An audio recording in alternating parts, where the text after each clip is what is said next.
Long before cities rose from the earth and long before fields were ploughed for farms, people lived by the water. They walked the edges of rivers, lakes, and the great wide sea. They were quiet observers. They watched the shadows move beneath the surface. They saw the silver flash of a fish turning in the current. They learned the rhythms of the water, the way it breathed with the tides and the seasons. This was where it all began. This was how people first learned to take fish from their watery world. It was a simple act, born from a simple need. Fish meant food. Fish meant life. The very first fishing was likely done with bare hands. Imagine a person still and patient, knee-deep in a shallow pool left by a receding river. The human mind is a restless thing. It is never content. After catching fish with bare hands, people began to think of better ways. They needed to reach fish that were in deeper water or faster fish that darted away from a grasping hand. The first true fishing tool was likely a spear. A sharp stick, perhaps with a fire-hardened point, could be thrust into the water with speed and precision. A person could stand on a rock or a riverbank and strike at a passing fish. This simple spear extended the fish's reach. Then came an even more clever invention: the hook. Early people were masters of their environment. They used every part of the animals they hunted. They learned that bone, antler, and even certain types of shell could be carved into sharp, curved shapes. They would fashion a gorge, a small straight piece of bone sharpened at both ends. Tied to a line made of plant fibre or animal sinew, it could be hidden inside a piece of bait. When a fish swallowed the bait, a tug on the line would lodge the gorge sideways in its throat. The hook and spear were tools for a single fisher. They were good for catching one fish at a time. But what if a whole family or a village needed to be fed? This need led to another great leap in fishing technology: the net. A net is a simple idea, but a powerful one. It is a web of connected strings woven from plant fibres, flax, nettles. When placed in the water, it creates a wall that fish cannot easily pass. A simple net could be stretched across a small river or used by two people to scoop fish from the shallows. With the net, fishing became a community effort. It required people to work together. The pulling of the net was a moment of shared work and shared hope. To use nets effectively in larger bodies of water, another invention was needed: the boat. The first boats were simple: hollowed-out logs, frames of wood covered with animal skins. They were small and perhaps unstable, but they were a passport to a new realm. They could set their nets in deeper channels, where larger fish swam. The world of the fisher suddenly became much, much bigger. For thousands of years, fishing was done with a handheld line. A person would feel the bite of a fish directly through the line wrapped around their fingers. But as time went on, another refinement appeared: the rod. At its simplest, a fishing rod is just a long, flexible stick. It attaches to the line and acts as a lever. It allowed a fisher to cast a light hook and bait much farther than they could throw by hand. It also acted as a shock absorber, protecting a thin line when a powerful fish made a sudden run. The first rods were likely simple branches of bamboo. Straight-growing woods like hazel were also used. Over time, rod making became a true craft. They learned how to join sections of bamboo into a single rod. The goal: long, light, perfectly balanced. In places like England, rod making evolved into an art form. In Japan too, it took on a refined aesthetic. Every detail was considered, the handle wrapped in cork. The delicate guide, rings that steered the line. The rod transformed fishing into a more elegant, skillful pursuit. With better rods came better lines. Early lines, horsehair, plant fibre, then silk. Later, modern synthetic lines, incredibly strong and thin. Early hooks were carved from bone. Later, hooks were forged from steel. They became smaller, sharper, and came in hundreds of shapes for specific fish. They began crafting artificial lures to mimic natural prey. The rod is the pen. The line is the ink. The river is the page. From its earliest moments, the primary purpose of fishing was to put food on the table. For countless communities throughout history, fish was not a luxury. It was the main source of protein. It was survival. In coastal villages from Norway to Vietnam, the lives of the people were tied to the sea. The men went out in boats, facing the dangers of weather and waves, to bring back the catch. The women and children worked on the shore, mending nets, preparing the fish for eating, preparing the fish for market. The entire community moved to the rhythm of the catch. Because fish spoils quickly, people developed ingenious ways to preserve it. They learned to salt it, smoke it, dry it in the wind, pickle it. This meant that fish could be stored for the winter months. It also meant that fish could be traded far inland, reaching people who had never seen the sea. Great trade routes were established for salted cod, dried herring, other preserved fish.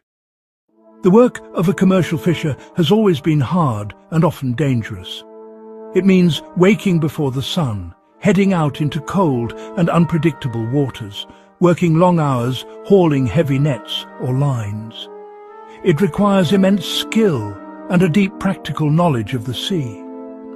Even today, the tradition endures across coasts and rivers. While most people fished for survival, some began to fish for another reason, for pleasure. The idea of fishing for sport is very old. We have records from ancient Egypt and Rome that describe wealthy individuals fishing for recreation. They enjoyed the peace of being by the water. They appreciated the skill involved in tricking a wary fish. It was a pastime, a way to escape the pressures of daily life.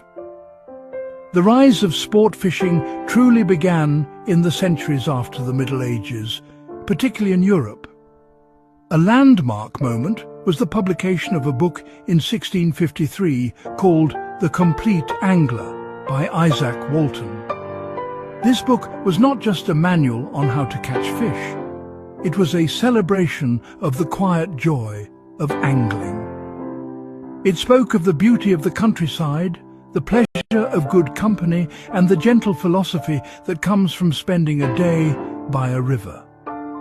As sport fishing grew in popularity, it developed its own culture and ethics.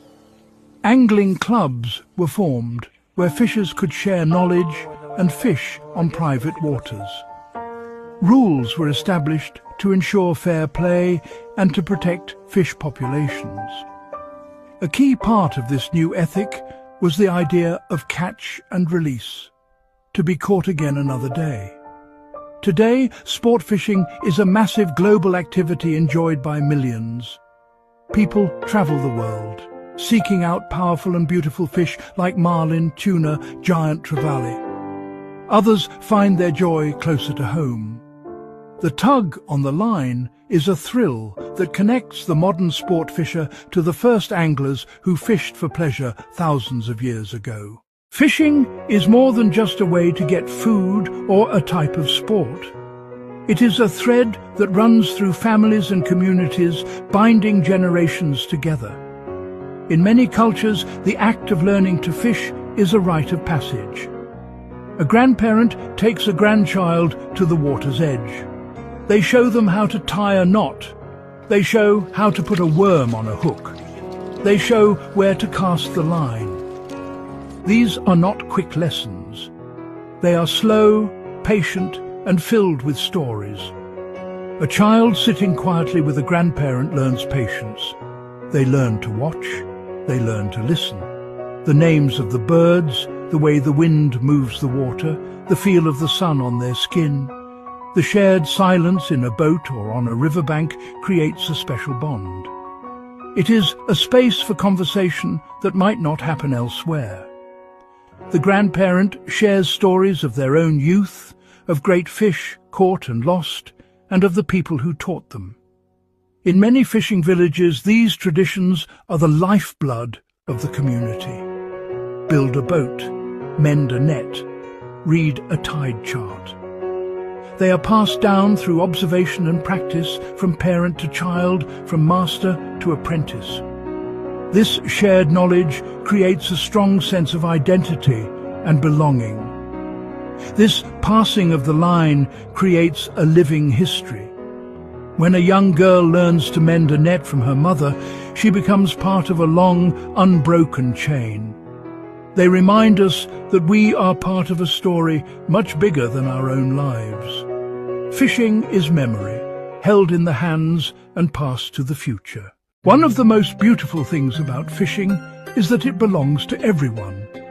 It is an activity that knows no age. It can be enjoyed by the very young, the very old, and everyone in between.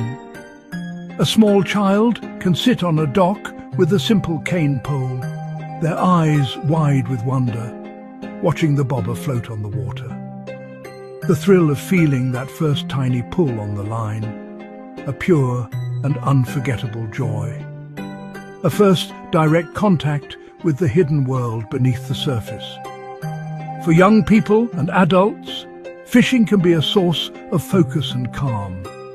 It can be a solitary pursuit, a time for quiet reflection, or a social activity, a reason to gather with friends and family, and a common purpose.